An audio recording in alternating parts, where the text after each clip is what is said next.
Hello everyone, I'm Yuvan and welcome to Frontline Conversations. Today we are joined by Professor Pankaj Sekhsaria, who has compiled this extraordinary and crucial book called The Great Nicobar Betrayal. And it is about the project on the Great Nicobar Island, which the government is proposing, and the problems with it, and why we should perhaps look at it very critically. Um, Pankaj, would you tell us what's happening in Great Nicobar? What's the problem? Perhaps one of India's most pristine and most beautiful and most precious landscapes, which is also very, very, very geologically sensitive. So the islands sit on the Ring of Fire, and we have regular earthquakes in that landscape. So what is proposed in this project is, in a recent statement in Parliament, the minister said that formally, officially, they propose to cut down about 1 million trees in this one single island, which is also home to indigenous communities that have been here for thousands of years. So, from an ecological perspective, from the rights of the indigenous people, from the geological concerns, there are multiple concerns which we've put together in this book, which Frontline has published. And the hope, like you said, is to be able to raise concern and to actually convince the government that this is not a project that we should go ahead. Whatever is proposed as the benefits, I don't think they're going to accrue. And even if they did, what is at stake is absolutely irreplaceable. I think what is great about this book is it's a book produced around this specific environmental campaign.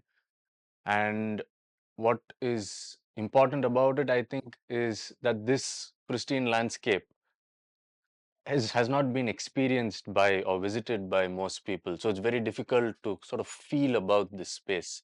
And this book allows one to understand what's at stake. And I mean, before we go into technical details, perhaps if you can tell us a little about the ecology of this place, the species, the people. Sure, Yeah. sure. So, like I said, it's 900 and odd square kilometers of very pristine tropical rainforest, with a large number of species, botanical Mm. plants and animals, which are extremely rare. They are very unique, endemic species found nowhere else on planet Earth. I forget the numbers now, but it's there in the documents in terms of what the species have been recorded in this one single island. And even today, it remains largely unexplored. So, Mm. any serious, detailed kind of expedition that goes to the island does find out something new. If I might just highlight a couple of maybe let's say the most spectacular species and the more important ones that are more visible, there is the Nicobari megapode that is an endemic to the Nicobar Islands. It's found nowhere else on planet Earth.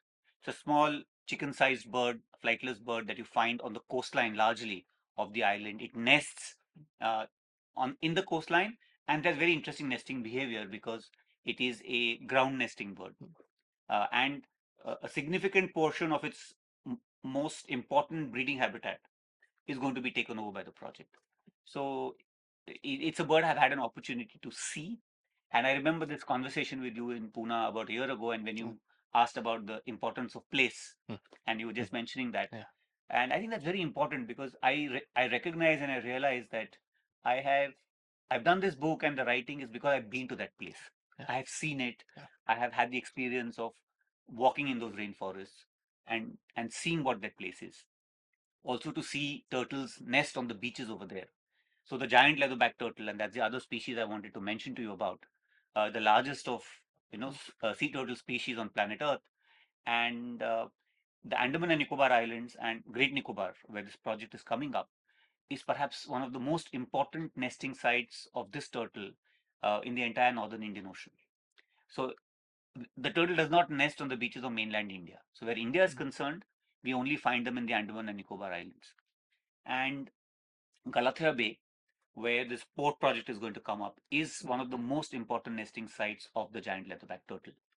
So, and like I said, I've had the opportunity of seeing this Yeah. turtle in the pitch of the night on a remote island, and it really does something Yeah. to us. And then one feels extremely concerned and Yeah. worried when Yeah. a project of this kind is proposed, Yeah. because it'll take out the entire bay Mm. uh, Mm. from any use that the turtle can kind of do. So these are just samples. Mm. There are a number of smaller species which are endemic, which Mm. are extremely unique, Mm. that you find on that island, on that particular island. In addition to the fact that there are other species on the chain of islands, Hmm. which also might be affected if this project Because comes up. yeah, Yeah. I think this book beautifully evokes the landscape for us. You know, there are essays by ecologists, by lawyers, speaking about the whales, dugongs, the saltwater crocodiles, the leatherback turtles. And you know, one of the reasons why this project has come under heavy fire is because of the lack of environmental due diligence. I just remember reading this bit from the EIA about the Galathea Bay, that this nesting site for the leatherback turtle is going to be taken over, and they're going to keep signboards for the turtles to sort of go around and nest somewhere else, as if turtles can read.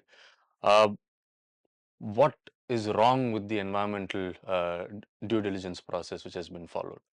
So, it's astonishing Mm, the kind of uh, violation of the environmental process. So, mm, on the surface, on paper, one does see that all boxes have been ticked. mm, But you go into the process that has been followed, and I'll give you a couple of examples. So, one is the in January of 2021, if I remember right, the Ministry of Environment and Forests released a Marine Turtle Action Plan, in which the Environment Minister uh, signs off on a document in which Galathea Bay, this beautiful 12 square kilometer bay where the turtles nest, has now been identified and says that it is a one of India's most important turtle nesting sites. So, in that Marine Turtle Action Plan, that site is recognized mm, as an important nesting site.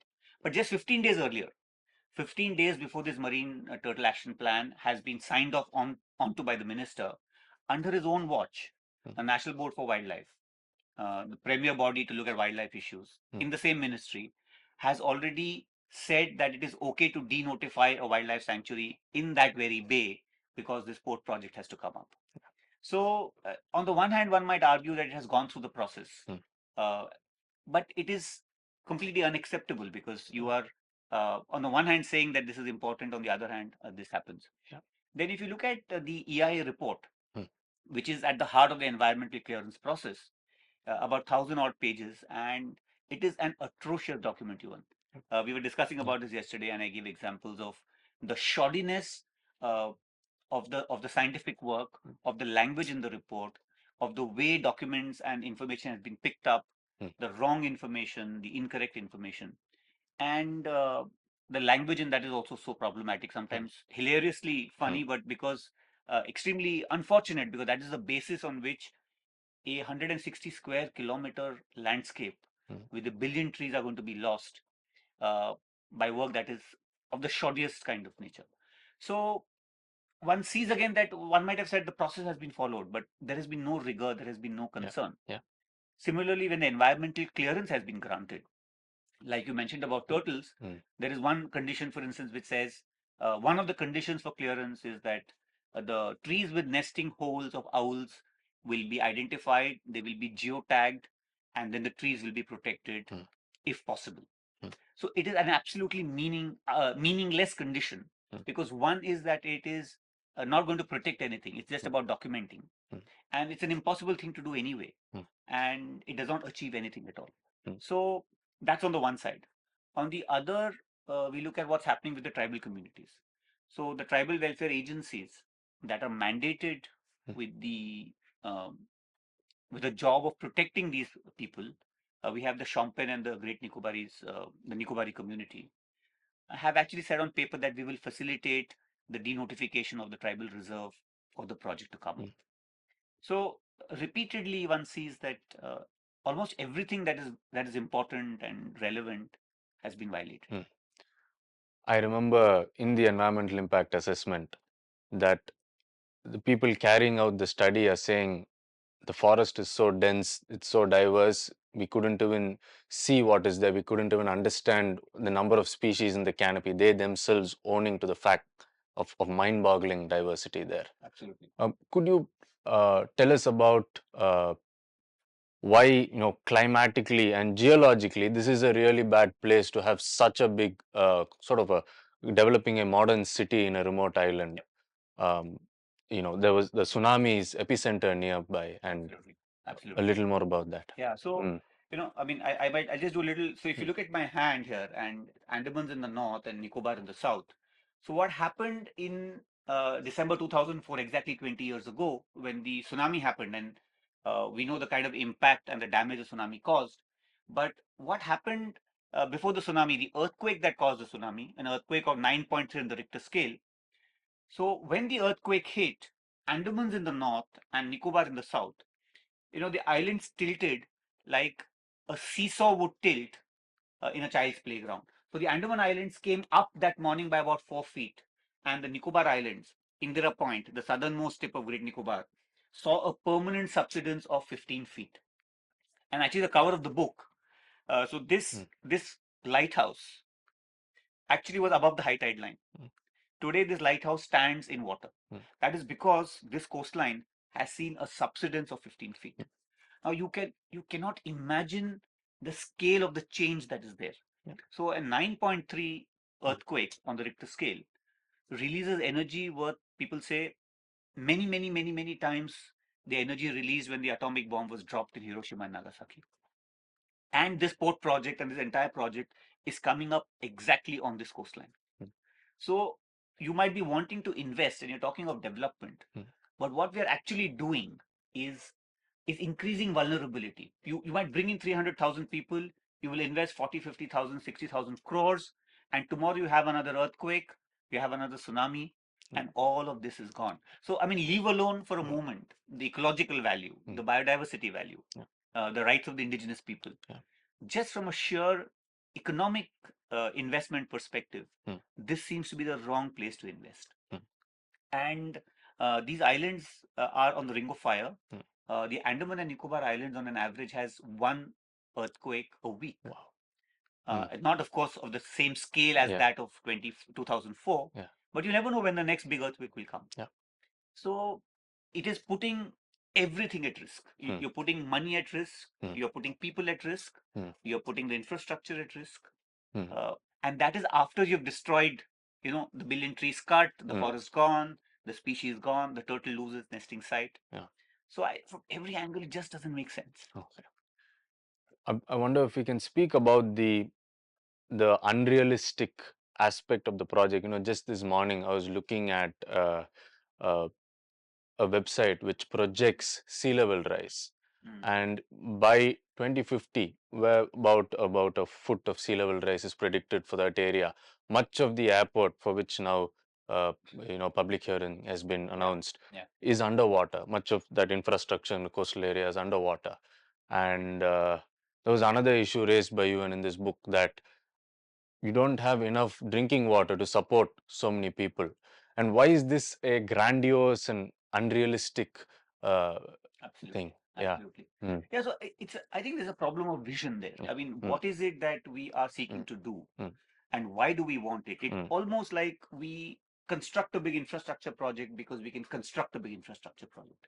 We're not really thinking this through. Let me give an example. Today, this particular island has a population of between 5 and 8,000 people. The project officially, formally says that by 2050, we will have 3.5 lakh people here. Now, that's a 4,000% increase in the population in 20, 30 years. Now, that's not possible for any landscape to sustain. I mean, you mentioned water. Where will that water come from?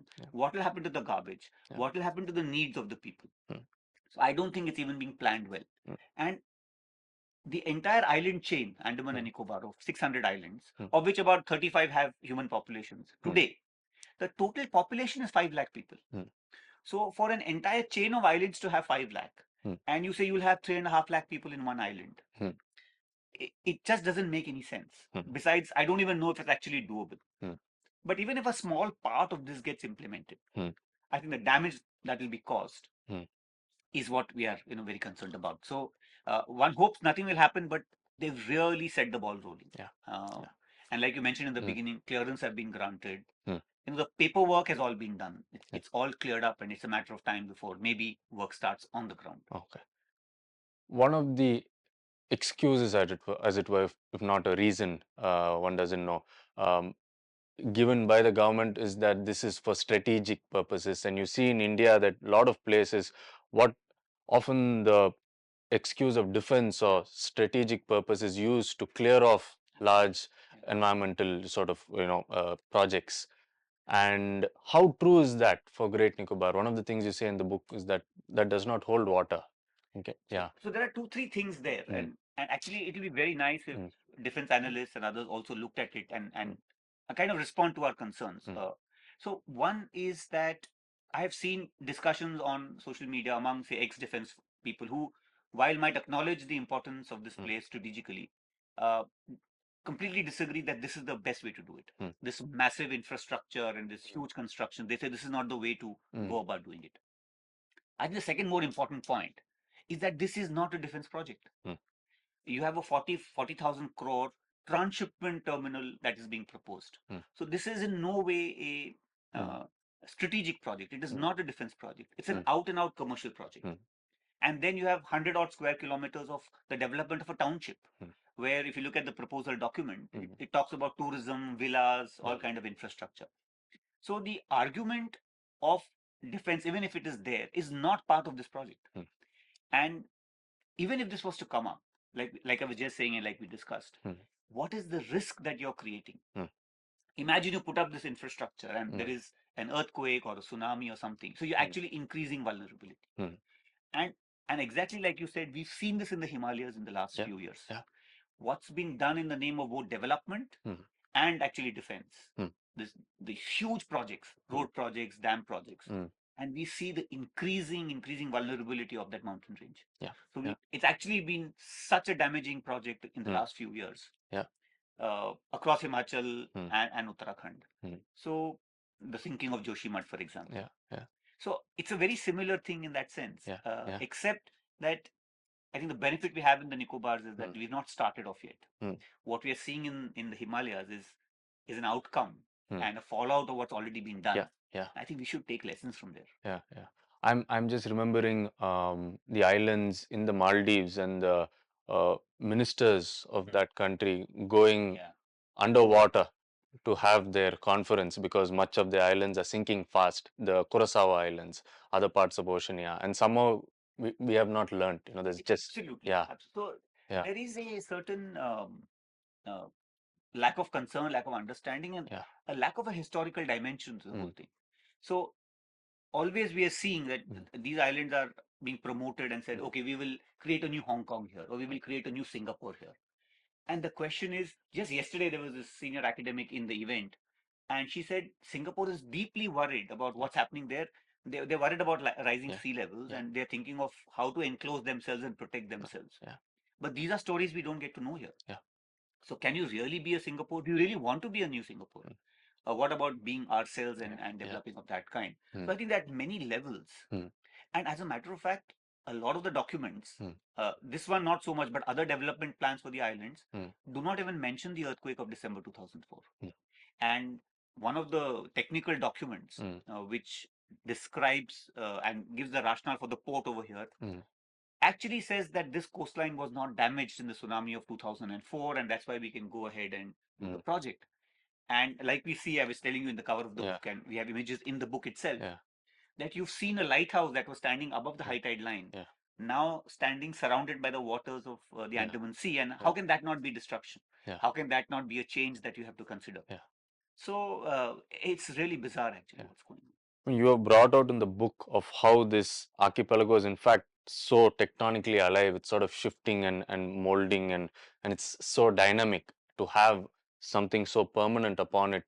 The landscape itself would not allow it perhaps. Absolutely, And absolutely. oh, what are some other important things which people have to uh, think around and perhaps even voice out about this issue? So, I mean, I think we've Mm, broadly discussed many of these. I think the ecological dimension, the mm, richness of the place, mm, the rights of the tribal communities there. yeah. Uh, Mm, and I mean, that's very important also to, and I must mention that uh, the tribal communities there were displaced when the tsunami hit that mm, landscape. And that's 20 years now.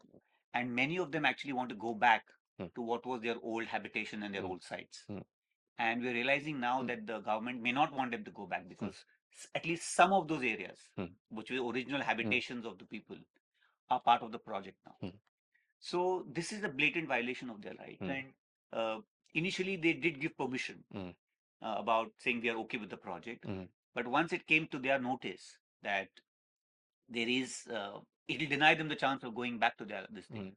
to their habitations. They have written a letter saying we Mm. withdraw our clearance, and Mm. they even say that we were lied to when the state spoke Oh, to us, and that entire okay. letter is there in the book. Okay. So the very detailed letter Mm. written by Mm. what are known as the captains of the Nicobari community. So the Okay. head of the community there is called a captain. Mm. A few of them have gotten together and written a very detailed letter Mm. highlighting why that concern is there. So Okay. that's a serious concern. Mm. These have been people living there for thousands of years Yeah. in reasonable, Mm. harmony with nature. They're small populations. Mm. It's absolutely fundamental that we respect their rights. Yeah. Uh, a large part of Great Nicobar Mm. is a tribal reserve.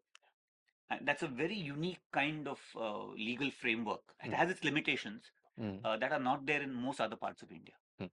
So we have something and we are kind of, undoing it. Yeah.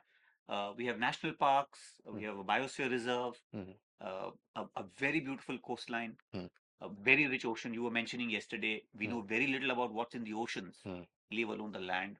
That's one aspect. The geological concerns are very serious. Yeah. We have to think about that. Mm. And we have to consider the economic viability of that Yeah. place. So, Yeah. across all parameters, and then Mm. there is the issue of the lack of Mm. environmental governance. Mm. And why should that be acceptable? Mm. The way the process has been followed and yet not been Yeah. followed, very Yeah. seriously violated. Yeah. Uh, and I mean, sorry, is this the last, like almost like the icing on the cake? Is they have said that 130 square kilometers of forest lost in Great Nicobar, we will compensate by declaring 260 square kilometers of forest in Haryana. So, Yeah. what is the equivalence? Yeah. In what way is it Yeah. equivalent? So Yeah. it's just at every point uh, we are being made a fool of, Yeah. and that's why we call this book the betrayal. But yeah. And at various levels, Mm. it's just such a large betrayal. Yeah. Everything that is valuable is being signed off. Yeah. I mean, there is the denotification of a wildlife sanctuary you speak about. You speak about, I mean, highlight how there are multiple illegalities. The not following the Andaman Nicobar protection of Aboriginal Culture tribes regulation. Correct. regulation, That's and right. then CRZ violations. Absolutely. Uh, Anything else you want to tell about the book and why people should read it, where they can get it? So I think the book is available largely Mm. with Frontline, the Mm. Hindu group. It's available in a few stores. We're Mm. trying to get them into a few stores in different parts Mm. of the country. I think it'll be great if people picked up the book to show support, to Mm. understand, Mm. read what is there. So we have in the book we have four broad sections. Mm. The first section is the history of the project, in kind of some of the things that we were speaking about.